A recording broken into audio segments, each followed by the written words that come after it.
Kia ora! Guess where we are? We're not in New Jersey. We're not in China. We're in New Zealand! In New Zealand, my friend Jillian and I are working for a nonprofit organization called Sustainable Coastlines. They have a lot of really amazing partnerships, and we get to work on forest and restoration waterways. And basically that means keeping the areas that their partners are in very clean. We are working with a tribe called the Ngati Whatua Orakei, and they believe in loving and respecting the planet. They use wonderful, amazing, hands-on, environmentally friendly strategies in order to care for their land. So what Jillian and I are doing is something called hand releasing. And so basically that's just weeding out a whole bunch of different dead plants that can be used and composted. And we get to also clean. So we help pick up trash and picking up the trash here, and then also hearing about what our other colleagues are picking up in around the Bay Area, because they also Sustainable Coastlines also works with helping keeping the beaches and the oceans clean. Hearing about all of the trash that is everywhere on the beautiful lands on the Orakei, as well as on the beaches in Auckland, really just makes me hate plastic even more, and single-use anything, especially styrofoam, because people don't understand that what you use for 5 minutes really harms the environment for decades. And partnering with an organization like Sustainable Coastlines and the Maori tribe really helped me stay inspired and stay conscious about my everyday choices about the environment. Something that I really, really love that the Sustainable Coastlines Education Center, called the Flagship, is they have compostable toilets, which is I never even thought of something like that.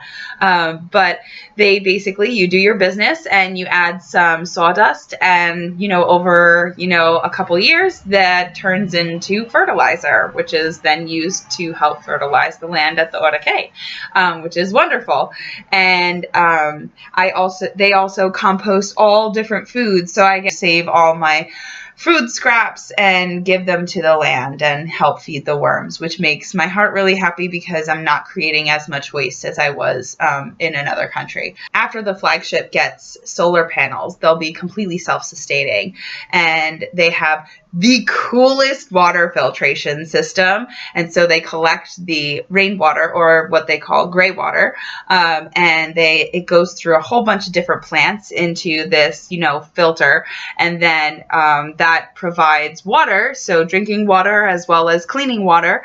Plus the Flagship itself is made out of 3 shipping containers that would have been just thrown away, as well as a whole bunch of repurposed old wood. Also, at least as a city, it seems like the individuals are a little more self-conscious, even the businesses. So a lot of businesses, instead of using paper towels in their bathrooms, will have hand dryers, or they also have reusable towels or like washcloths. And there are so many beautiful trees all around this area. It just makes my heart so happy just hugging all of them, and just the air is just so wonderful to breathe. And I'm so absolutely happy, and I'm learning a whole lot here with Jillian, and we're having so much fun learning everything, and I can't wait to share with you more in other video blogs about all of my adventures. So today I'd like to share with you 2 writing journal pages, and the first one comes with a little bit of a story. So when I went to the grocery store in New Zealand for the first time, they had this bulk section, and I was so super excited. And so I had my mason jar, and it was empty and clean, and I was like, all right, I'm going to put my favorite nut into this jar and bring it away. And so we get to the checkout counter, and the lady says, "It's too heavy. The jar is too heavy. You have to put it into a plastic bag." Bring your own. And I was like, no plastic, no more plastic in my life. And so I had, apples that I had in a plastic bag that I put into my backpack, and then I reused the plastic bag, for the nuts and things like that.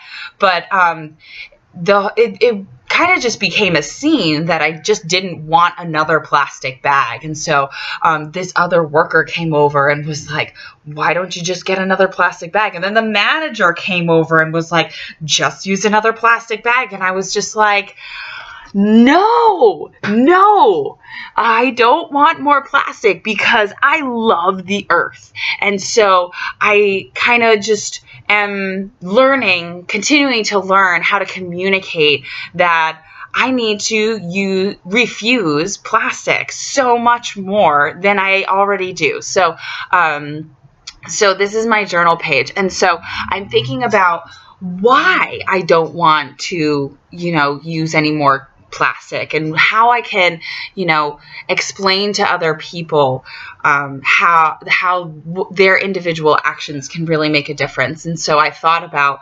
that we need to stop loving things that can't love you back. So we love things. We love shoes. We love houses. We love our new shirts. We love jackets, but we don't love each other. We don't love animals. We don't love the planet. And therein lies the problem. So the more we say no to things, then the more we say yes to loving the planet.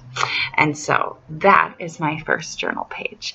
And then my second one, with our Maori tribe, they taught us a lot of wonderful, beautiful words in their language.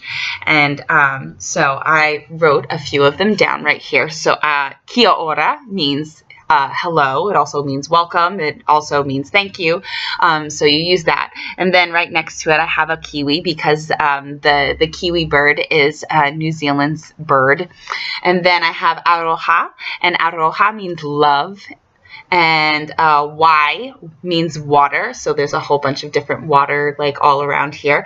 And rangimarie means peace, and I thought that was just absolutely just a beautiful word. And so we also had to describe where we got our mana from, and mana means spiritual power. So mana is the root of your power and your essence in Maori culture.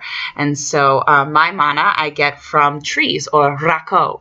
And so I also get you get your mana from places. You get your mana from I get my mana from teaching as well. But mana basically is the essence of who you are. And I thought just the language is just so beautiful, and I absolutely was in love and am still in love with the Maori culture, and I can't wait to come back so I can learn more.